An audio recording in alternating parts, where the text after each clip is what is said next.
guys! Welcome back to my YouTube channel. I'm Maricel Sanusat, isa po akong licensed real estate broker. At kung bago ka dito at nagustuhan mo ang channel na to, please don't forget to like and subscribe at pakiclick na rin ang notification bell para ma-notified ka every time mag-upload ako ng bagong videos. Hi guys! Good morning! So ngayong araw na to, pupunta tayo sa Makati at BGC para samahan yung friend ko na dating sales agent sa Avida Land at nakabenta siya ng Avida Towers Bird sa may Mandaluyong yan, pre-selling worth 5.4 million. So, pupunta tayo doon, sasamahan ko siya para mag-book ng sale. Para ma-aware na rin ako doon sa paano yung process ng booking sa Avida Land. So, magsasign din ako doon sa RA ng client niya at sa Memorandum of Agreement namin dalawa para sa portion ng commission niya at yung commission ko. Siyempre, mas malaki yung commission niya dahil client niya yun at siya yung nag-close. At ako naman magsasign lang. Around 10 o'clock, ay kailangan magkita kami dun sa Makati. Hanapin pa namin yung BIR Makati na malapit to sa Ayala Triangle para i-update 1904 ng client. So, tara, samahan nyo kami. Yan guys, ganito lang ako, walang makeup. Kasi nakamaski naman tayo, at saka facial. Sayang yung makeup. Kailangan kita natin sa ready natin bago tayo lumabas.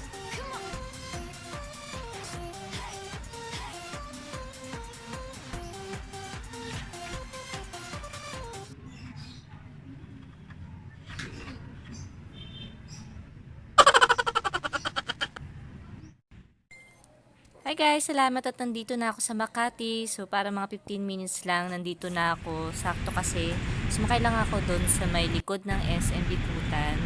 So sakto naman at paalis na rin yung van. Dati 50 pesos lang yung bayad ko, ngayon 70 pesos. Mag-underpass tayo dahil malapit lang doon sa Ayala Triangle yung BIR Makati. So hanapin na lang natin doon.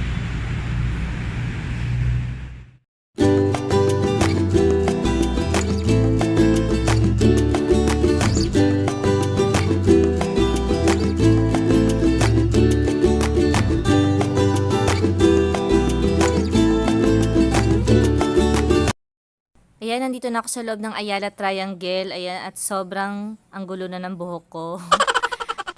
Sabi ni guard, dumiretso lang daw ako at kumaliwa. So, katabi lang daw yun ng blue na building sa loob ng Makati Atrium. So, kaya lakad-lakad na lang tayo dito at hanapin na lang natin yun. Wala pa naman yung kaibigan ko. Palagay ko ay mas mauna ako sa kanya. Mabuti na yun kasi ayokong pinaghihintay yung kamit ko. Mabuti pang ako na yung maghintay na lang. Maganda dito guys sa Ayala Triangle, lalo pag Christmas season, meron silang mga Christmas lights dito. So talagang matutuwa yung mga kids.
After lunch, dito naman kami sa loob ng Starbucks para mag-coffee at mag-sign ng Memorandum of Agreement naming dalawa.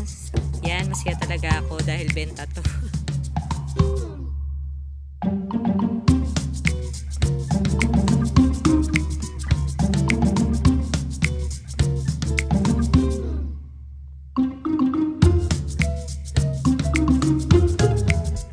Basta kami mag-coffee at mag-signing ng MOA namin dalawa. So, babalik na kami sa BIR.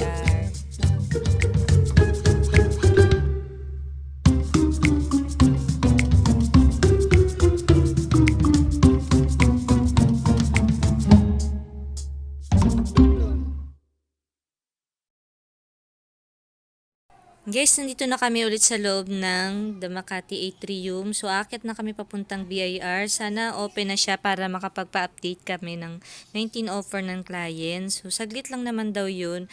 Kaya sana makaabot kami. Kasi hanggang 5 o'clock lang yung pasahan ng mga documents sa office ng Abida sa BGC. So, sana makahabol pa kami.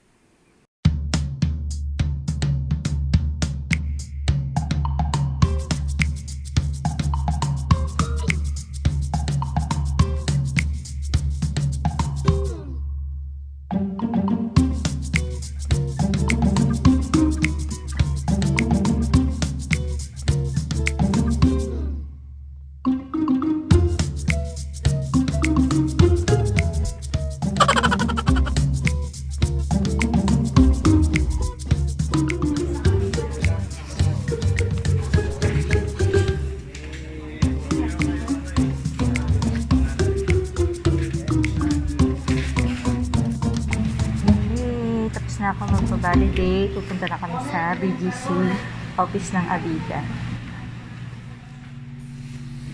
Pa-fresh muna ng konti dito sa comfort room. Kanina pa tayo nagkita ng mga 9, no? 9. Mag-alas 3 na. Para sa akin ang pwede nag-online. Dito na kami sa... Sarili ko sa vlog mo Oo. Sa Abida. Ba't baliktad? Dito kami sa BGC. Ano ba yan? Hindi niya alam kung saan yung daan. Dito na kami sa BGC. 3:30 na. Hanggang 5 o'clock lang yung pasahan ng requirements. Nakakahabol pa kami. Kaya mo, Ang dami nating pinirmahan ngayon.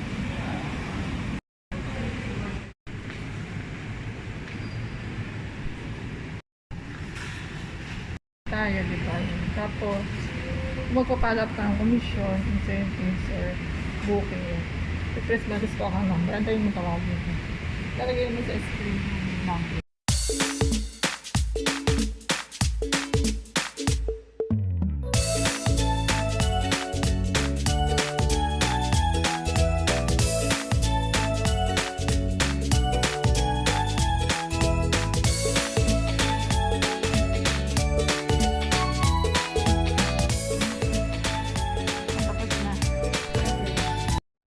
Ayan, gawin ko na namang salamin tong cellphone ko para kunwari nagsasalamin lang tapos nagbablog.